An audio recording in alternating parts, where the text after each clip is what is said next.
À PanM 360, aujourd'hui, avec nous, nous avons le plaisir d'accueillir Claude Webster, qui est coach vocal, pianiste, grand formateur. C'est évidemment lui qui fait la préparation des chœurs de l'Opéra de Montréal. Et nous l'accueillons aujourd'hui pour discuter avec lui dans le cadre d'une classe de maître qu'il va donner le 17 juillet, donc c'est mercredi, euh, pour le Festival d'art vocal de Montréal, qui s'inscrit dans la programmation de l'Institut canadien d'art vocal et de son programme de perfectionnement pour jeunes chanteurs et jeunes artistes de la nouvelle génération. Donc, Claude, merci beaucoup d'être avec nous. Merci, merci pour l'invitation. Donc, vous êtes ce qu'on pourrait qualifier de travailleur de l'ombre d'une certaine façon, puisque une bonne partie de votre travail consiste à justement la préparation en amont avec les jeunes chanteurs, les jeunes instrumentistes, au niveau tant au niveau de la préparation de la technique vocale, de la performance, mais aussi de la préparation mentale à la performance, parce que Mhm. vous êtes spécialisé en programmation neurolinguistique. C'est-à-dire, je dirais plutôt que je me suis spécialisé en coaching. En coaching, OK. Et j'ai, entre autres, exploré différentes branches, dont la programmation neurolinguistique, l'hypnose, je suis certifié en psychologie. Je suis allé vraiment là, chercher le plus possible pour élargir mon bagage d'informations, pour aider les musiciens à se préparer mieux, à gérer le stress et à se préparer mieux mentalement pour Oui, leur performance. c'est ça. Donc, justement, parlez-nous un peu de votre parcours, comme qu'est-ce qui vous a amené à, parce que vous êtes pianiste de formation, en premièrement, donc qu'est-ce qui vous a amené à vous perfectionner en coaching vocal et après ça, à bifurquer un peu vers cette branche de préparation mentale à la performance et de PNL? Je vais essayer de faire ce court parce que je suis quelqu'un qui parle en plus. Fait que c'est évident. Alors, oui, j'ai été ce que j'appellerais, j'ai eu deux vies. J'ai eu ma vie de pianiste soliste jusqu'à l'âge de 30 ans, où est-ce que j'étais un jeune pianiste dans les années 80, là, où j'ai fait tous les concours, j'ai gagné un prix de l'OSM, de concours Radio-Canada, de Tremplin international, et puis j'ai fait des concours internationaux. Et j'étais le genre de pianiste, j'étais très chanceux, je gérais assez bien mon stress jusqu'à la finale. Hmm. Quand j'arrivais en finale, les gens venaient me voir et me disaient, c'est toi, le jury t'adore, c'est toi qui vas gagner. Là, c'était la fin du monde et je faisais que non, non, vous ne comprenez pas, le syndrome de l'imposteur arrivait, puis je ne sais pas ce que je fais, je peux pas gagner. J'aurais tellement eu besoin d'aide à ce moment-là, psychologiquement, et il n'y en avait à peu près pas. Pas compliqué. Je suis allé voir des gens, mais ça a vraiment peu donné de choses. Fait que moi, vers la fin de un moment donné, là, je me suis spécialisé. C'est comme ça qui m'a amené à me spécialiser. Mais à 30 ans, j'ai fait un petit détour vers l'opéra. Il y avait une ouverture à l'Opéra de Montréal comme pianiste. Je suis allé là-bas avec l'atelier lyrique de l'Opéra de Montréal. Je suis rentré là pour un an et ça fait 30 ans que je suis là. Alors, je suis rentré et j'avais toujours joué avec les chanteurs, même pendant mon parcours universitaire. J'adorais ça. C'était ma deuxième passion. Et j'y ai découvert un monde extraordinaire. Je me suis rendu compte que comme coach vocal, à 30 ans, j'étais un enfant. Je connaissais rien. Et les opéras, c'est un monde immense à parcourir. Il faut apprendre les langues, il faut comprendre la direction d'orchestre, il faut comprendre. Il y a tellement d'éléments. Alors, j'étais comme un nouveau-né dans un nouveau bassin. Là, puis j'ai fait, hey, c'est extraordinaire. Alors, je me suis vraiment attardé à développer comment j'ai aimé ça, votre façon de me présenter, travailleur de l'ombre. C'est vraiment ça que j'ai fait toute ma vie, dans le fond. C'est mon côté pédagogue qui a toujours été très fort. J'ai toujours aimé aider les gens. Alors, il n'y a rien à faire. Je me suis découvert une passion, une flamme là-dedans. J'ai travaillé beaucoup. Je me suis spécialisé, moi, à un moment donné, comme coach français, d'opéra français. Je me suis promené un peu partout dans le monde et j'adorais ça. Puis, il y a à peu près une quinzaine d'années, je me suis rendu compte, les camps d'été, justement, vous savez, c'est ma 20e année avec ICAV, parce Hmm. que l'Institut d'art vocal canadien, la première fois que je suis allé, là, c'était en 2004. Donc, vous Et êtes là depuis les débuts, finalement. au tout début, à Montréal, la première année. Ah. Et j'ai adoré ça. Et puis, ils m'ont demandé tout de suite d'aller à Tel Aviv cet été-là. Et j'ai fait, je ne sais pas combien, j'ai fait, je pense, 15, 16 ans d'été à Tel Aviv, aller enseigner, aller faire le coach vocal. Je me suis promené un peu partout grâce à eux. J'adorais ça. Puis, à un moment donné, j'accompagnais les chanteurs en plus de les coacher, je les accompagnais sur scène. Puis je me rendais très bien compte qu'ils ont de la misère à garder la tête en dehors de l'eau, à gérer le stress. Mm. Alors, tout ce qu'on avait placé comme détail de français, de musique, ça ne tenait pas la route parce qu'ils étaient trop nerveux. Alors, je me suis graduellement mis à travailler avec eux à ce niveau-là. Puis c'est là qu'après ça, comme je vous disais, j'ai fait un parcours de coach. Je suis devenu un coach. Là, j'ai fait des outils, j'ai utilisé des outils de la PNL. Je suis allé étudier la PNL, j'ai étudié la psychologie, j'ai étudié l'hypnose.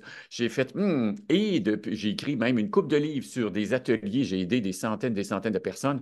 C'est un, un- un aspect de mon métier qui me passionne. Fait que j'ai mon côté musicien, puis j'ai mon côté préparateur mental, mon côté coach, qui est beaucoup plus ce qu'on connaît maintenant du coaching, un petit peu plus comme en entreprise, peut-être, qu'on pourrait dire. Oui, donc oui, justement, c'est dans cet aspect-là de coaching, plus sur la préparation, que vous allez donner une classe de maître mercredi. Donc, comment se passe typiquement une séance de travail avec un chanteur sur ces aspects-là de la gestion du stress, de la préparation mentale à la performance, de ne pas perdre justement tout ce qui a été travaillé au niveau de la technique avec le professeur, avec le maître, au niveau vraiment de la voix, puis de arriver à garder la tête hors de l'eau, comme vous dites pendant la performance? C'est quoi le chemin que vous travaillez avec eux?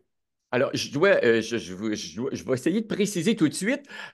La masterclass va utiliser autant mes habiletés de coach vocal que de préparateur mental. OK. Parce que la préparation mentale, elle est souvent beaucoup plus facile à faire en amont. Oui.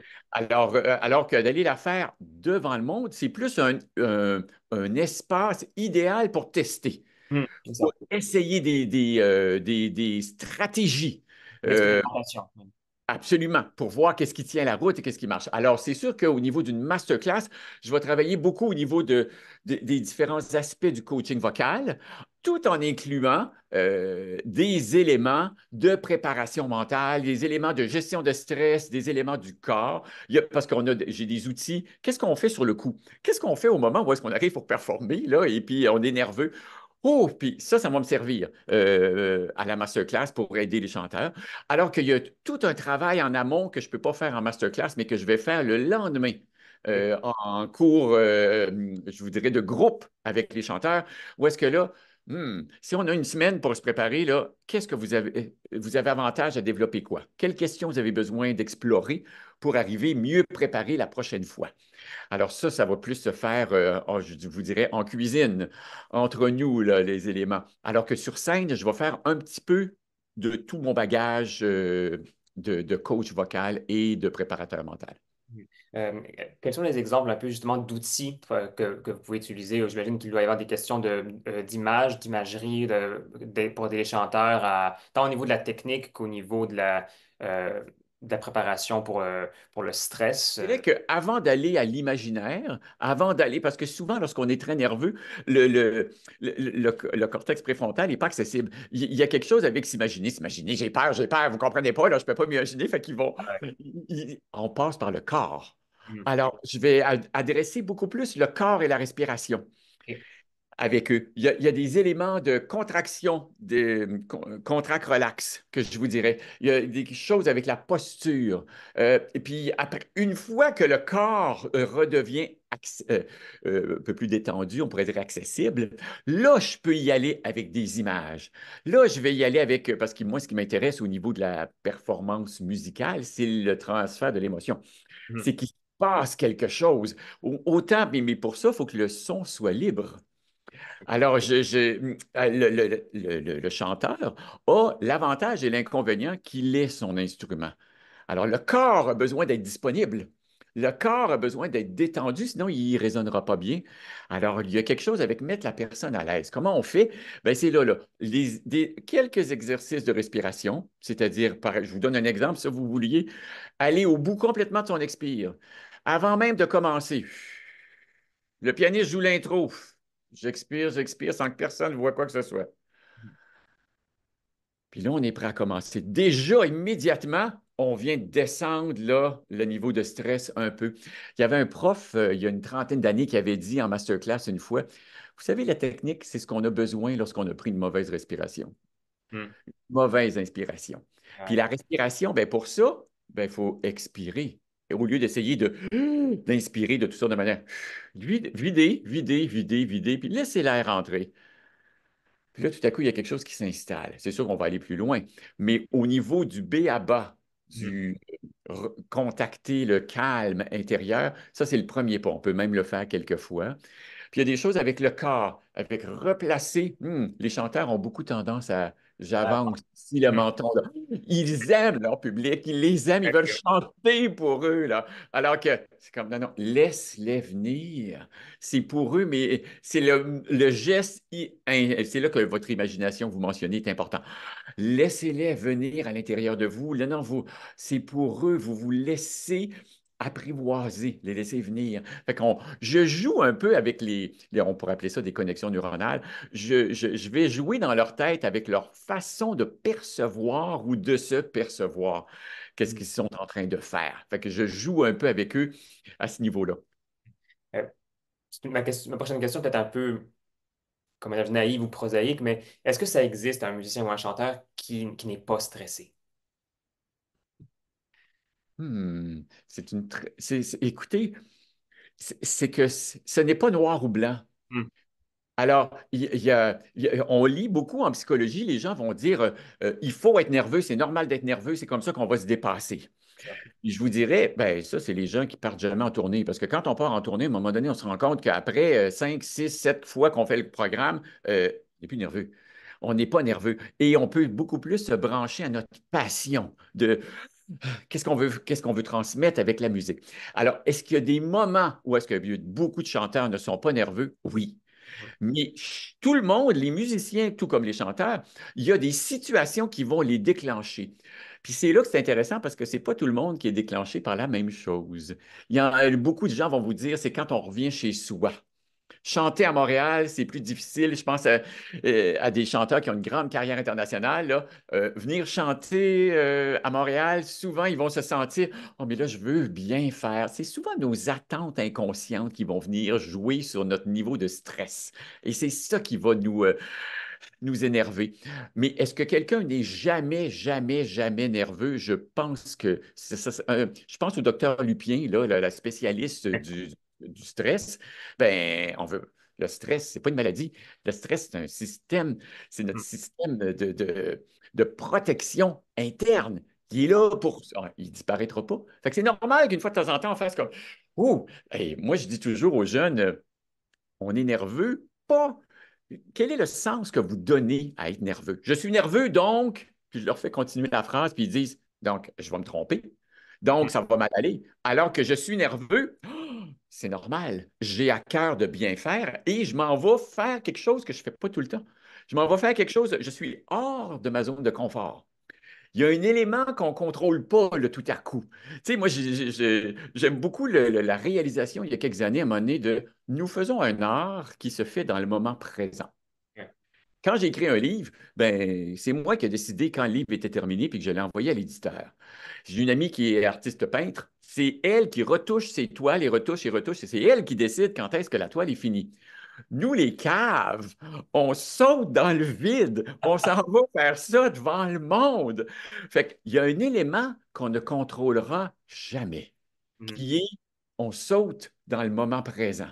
Mais on se prépare pour avoir tout ce qu'il faut pour réagir à ce qui va se passer. Fait qu'on a besoin de faire la paix avec le fait que je ne sais pas comment ça va aller.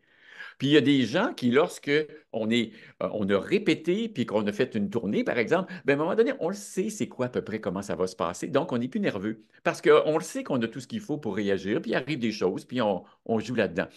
Mais les premières fois, il y a une grande violoniste, là, Hilary Hahn, qui disait, j'ai entendu dans une entrevue dernièrement, qui disait, la première fois que je joue une pièce, là, je ne sais pas comment je vais réagir devant le monde. Je ne sais pas comment. Donc, il y a des questions de rubato, de tempo, il y a plein de choses qui vont bouger. J'ai besoin de la faire. C'est là qu'on voit que, il y en a une réaction de stress face à quelqu'un, dans un exemple de quelqu'un qui est très peu nerveux. Dans son cas à elle, là, qui est très à l'aise, qui a beaucoup, beaucoup d'expérience. Mais, première fois qu'elle joue une pièce, là, il y a le système d'alarme qui vient s'installer. Pas énormément, mais juste assez pour faire comme moi, j'ai besoin de le faire devant quelques personnes, là. Ça va me faire du bien, je vais bouger, puis après ça, je vais me sentir plus à l'aise. Ouais. Vous l'avez mentionné plus tôt, vous avez écrit deux ouvrages, Atteindre sa zone d'excellence et The Performance Handbook. Donc, Mhm. un qui est plus, je vais dire de façon générale, qui est vraiment comment gérer son stress au quotidien pour n'importe qui, puis un qui est vraiment plus dédié aux musiciens, aux instrumentistes, chanteurs et performeurs de musique. Est-ce que la préparation change entre un chanteur puis un instrumentiste, comme un violoniste, par exemple, ou tout autre musicien? Il y a des petits éléments de détails qui changent Ok. à l'intérieur des musiciens. Je vous dirais que la différence entre les deux ouvrages, c'est que le premier, les Éditions de l'Homme, voulaient idéalement quelque chose plus grand public qu'on appelle. Les gens qui veulent parler, se préparer pour parler en public, avec des exemples d'une personne qui vient du milieu des arts de la scène, qui était moi. Fait que ça convenait très bien. Le deuxième, c'est plus ma Bible à moi d'outils de préparation que j'utilise constamment avec les musiciens. Même si vous faites, elle est en anglais. Il y a, je vous dirais que dans les deux livres, il y a à peu près peut-être un cinquième qui est la même chose, Ok. qui est pareil. Mais c'est pas parce qu'il y a une différence tant que ça, c'est surtout parce qu'il y a 5 ans de différence entre les deux livres. Alors, il y a 5 ans d'expérimentation avec plein de monde où est-ce que j'ai raffiné, j'ai peaufiné, j'ai mis. Puis en plus, j'ai décidé d'écrire pour les musiciens. C'était vraiment écrit pour les musiciens, fait qu'à tout à coup, ça devient beaucoup plus ciblé, c'est plus spécifique ce que je fais. Alors, non, il y a très peu de différence entre quand j'ai un violoniste qui vient pour se préparer à une audition d'orchestre versus un chanteur qui a des auditions qui s'en viennent. On joue dans la même chose, dans le même département. Dans les outils spécifiques au moment de la performance, là, il va y avoir des petites nuances parce que leur instrument va demander parfois une préparation ou des choses un petit peu différentes, une façon de le naviguer dans les stratégies. Mais en général, à 90 c'est pareil. OK. Bon, c'est un secret pour personne de dire que le milieu de la musique en général et surtout le milieu de l'art lyrique, bon an, mal an, c'est un milieu qui est extrêmement compétitif, donc on en parle depuis tantôt, amène son lot de stress, de bons comme de mauvais. Euh, vous qui êtes dans le milieu depuis bon, une trentaine d'années, depuis plusieurs années, est-ce que vous percevez que dans le milieu même, la question justement du stress et de la santé psychologique, on va dire, des interprètes, elle est mieux comprise ou acceptée de la part des directions, on va dire, ou tu sais, du milieu en général, puis même des instrumentistes aussi qui sont mieux préparés peut-être un peu euh, au niveau du travail à ce genre de défi. Et que ça, on pourrait faire une entrevue juste là-dessus, hein? Et c'est un sujet très délicat Mhm. et en même temps super important. Pour moi, je vous dirais qu'en ce moment, depuis peut-être les 15 dernières années, il y a une prise de conscience dans le milieu du besoin d'apporter de l'aide aux gens psychologiquement. On l'a vu avec la pandémie, là, tout à coup, c'est devenu normal d'avoir de la misère à gérer son stress. Là. Puis ça a aidé. Ça a aidé beaucoup. Mais même avant Libérer un peu ça, de parole. oui, c'est comme si là, tout à coup, c'était plus une stigmatisation de toi, t'es pas bon, tu as besoin d'aide. C'est comme non, non, non, non. Les athlètes sont beaucoup plus ouverts à cette préparation-là. Les musiciens, moins.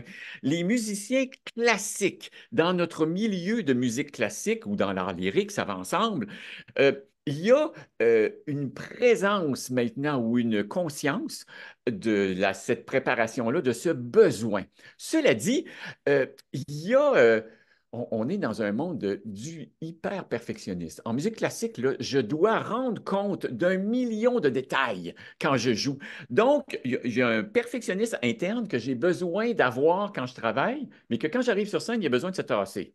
Mhm. Puis que ce soit la partie qui veut s'amuser, qui va transmettre.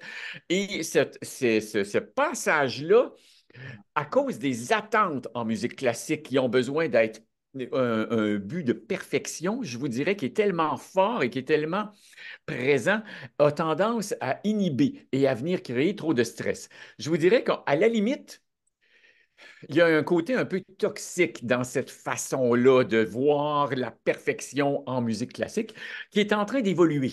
Puis que je vous dirais qu'il est devenu un peu mon cheval de bataille depuis ces dernières années, où est-ce que je me fais une mission d'aider le plus possible à changer la perception de il faut être parfait, sinon je suis rien. Parce que c'est souvent ça le problème du stress, c'est que ou bien je joue parfaitement, ou bien je suis une merde. Puis là, on fait comme, ben non, mais c'est pas ça du tout. C'est que c'est un work in progress. C'est un état d'esprit de croissance qu'on a besoin de développer et d'ouverture et d'empathie. L'empathie dans mon milieu, là, il y a des attentes qui ont tendance à être très rigides. Alors, je suis un peu comme un, je sais pas, je vous dirais une mascotte dans mon milieu. Est-ce que je suis perçu un peu comme, oh mon Dieu, t'es sûr? Oui, oui, et il faut avoir du plaisir. On est ici pour avoir du plaisir. Puis c'est comme ça que je vais me dépasser. Notre cerveau fonctionne à son meilleur quand on est heureux, pas quand on est stressé. Alors, il y a quelque chose avec, moi j'ai été élevé à la dure. Si je suis gentil avec moi-même, si j'aime ce que je fais, ça veut dire que je vais être paresseux. Alors que c'est pas vrai. Alors ça, les études en psychologie ont démontré le contraire, que c'est lorsque, quand je suis dur avec moi-même et que je me fouette, je déclenche mon système nerveux sympathique, puis là, le stress embarque. Alors que quand je tripe complètement sur ce que je fais, mon cerveau produit certaines hormones et là, je fais beaucoup plus, je suis plus présent à toutes les opportunités qui se présentent à moi. Fait que je deviens comme plus intelligent quand j'ai du fun et que je suis ouvert. Alors, mon but, c'est d'amener cet état d'esprit-là dans la préparation et dans ma manière de performer sur scène. Ça veut dire que je dois accepter qu'il y a des jours où ça va être super le fun, puis il y a des jours où est-ce que, oh mon Dieu, ça marche un peu moins bien, mais je vais m'en servir pour grandir, puis la fois d'après, ça va être encore mieux, puis là, on s'ouvre, puis là, tout à coup, on veut donner le meilleur de soi. Oui. Et bon, justement, le meilleur sera certainement lors de la classe de maître que vous allez donner le 17 juillet, donc ce mercredi, dans le cadre du Festival d'art vocal présenté par l'ICAV, qui est à sa 20e édition. C'est le 17 juillet à 19 heures, si je ne me trompe pas, à la salle Serge Oui, Garand de la Faculté de musique de l'Université de Montréal. Claude Webster, magnifique. merci beaucoup pour cette entrevue et je vous souhaite un bon festival et une bonne séance de travail avec les jeunes chanteurs. Mercredi. Merci infiniment. C'est un plaisir.